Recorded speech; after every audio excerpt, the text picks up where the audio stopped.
Horror nights with आशीष में आपका स्वागत है। आज मैं एक ऐसी घटना के बारे में बताऊंगा जिससे आपके रोंगटे खड़े हो जाएंगे। मेरे चैनल को सब्सक्राइब करें। ये कहानी है अमेरिका की। अमेरिका में एक भूत ने अपनी मर्डर मिस्ट्री सुलझाने में पुलिस की मदद की थी।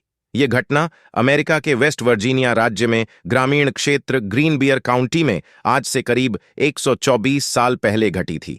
इस काउंटी में इरास्मस एडवर्ड शू नाम का एक लोहार रहता था। उसकी 3 महीने पहले ही एल्वा नाम की एक महिला के साथ शादी हुई थी। जनवरी 1897 की एक रात एडवर्ड ने अपने पड़ोस के एक लड़के को काम करने वाली जगह से घर भेजा ताकि वह देख सके कि उसकी नई नवेली पत्नी को बाजार से कुछ चाहिए तो नहीं। जब यह लड़का ग्रीन बियर काउंटी में उसके घर के दरवाजे पर पहुंचा तो उसने एल्वा को सीढ़ियों के नीचे पड़ा पाया।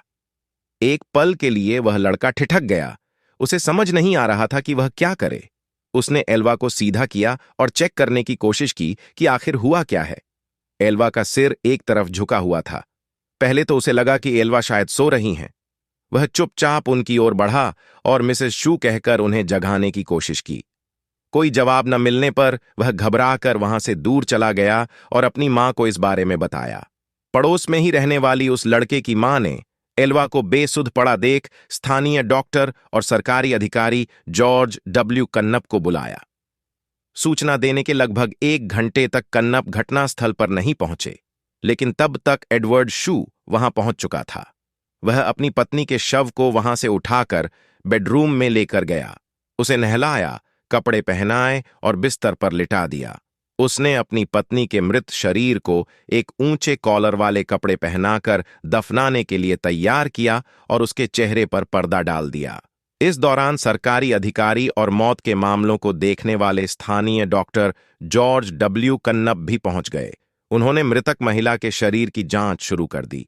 उस दौरान पति एडवर्ड शू अपनी पत्नी के सिर को गोद में रखकर रोता रहा। जब कन्नप ने एल्वा के सिर और गर्दन की जांच करने का प्रयास किया तो एडवर्ड शू नाराज हो गया और गुस्सा दिखाने लगा।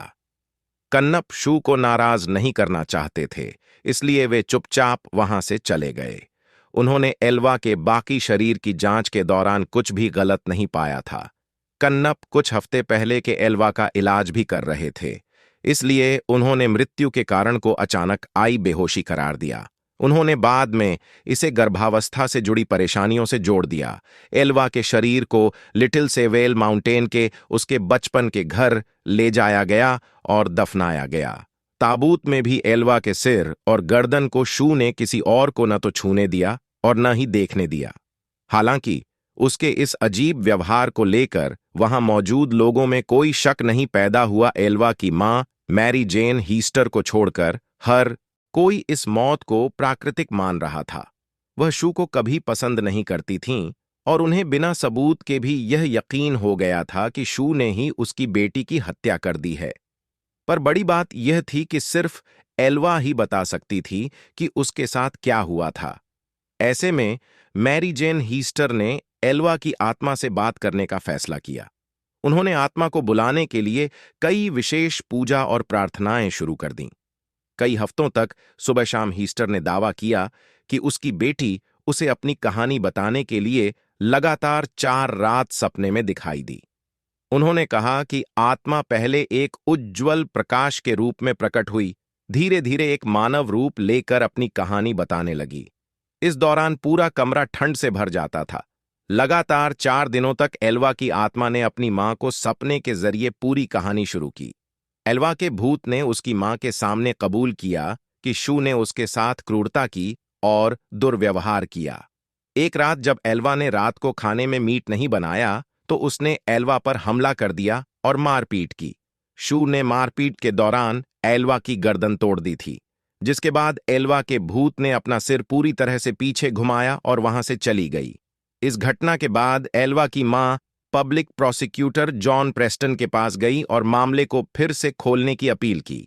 प्रेस्टन ने भूत के बारे में उसकी कहानी पर विश्वास किया और आसपास के लोगों से पूछताछ शुरू कर दी। के पड़ोसियों और दोस्तों ने एल्वा के अंतिम संस्कार के दौरान उसके अजीब व्यवहार के बारे में सरकारी अभियोजक प्रेस्टन को बताया। डॉ कन्नप ने भी स्वीकार किया कि उन्होंने एल्वा के शव की पूरी तरह से जांच नहीं की थी। प्रेस्टन के लिए ये दोनों बयान शव के फिर से परीक्षण के आदेश को पाने के लिए पर्याप्त थे। उन्होंने कोर्ट के आदेश से शू की आपत्तियों के बावजूद शव को कब्र से बाहर निकलवाया और जांच के लिए मोर्चरी लेकर गए। एक स्थानीय समाचार पत्र द पोकाहोंट्स टाइम्स ने बाद में रिपोर्ट किया कि गले पर उंगलियों के निशान पाए गए थे, जिससे पता चला कि एल्वा की मौत दम घुटने से हुई थी। उसके गर्दन पर गला घोंटने के निशान पाए गए थे, जिससे गर्दन की नस और कोशिकाओं को काफी नुकसान पहुंचा था। गर्दन की हड्डी भी टूटी हुई मिली, जिसके बाद इस मौत की विस्तृत जांच की गई और शू को उसके मौत का गुनाहगार माना गया। यह कहानी आपको कैसे लगी? मुझे जरूर बताइए। नमस्कार।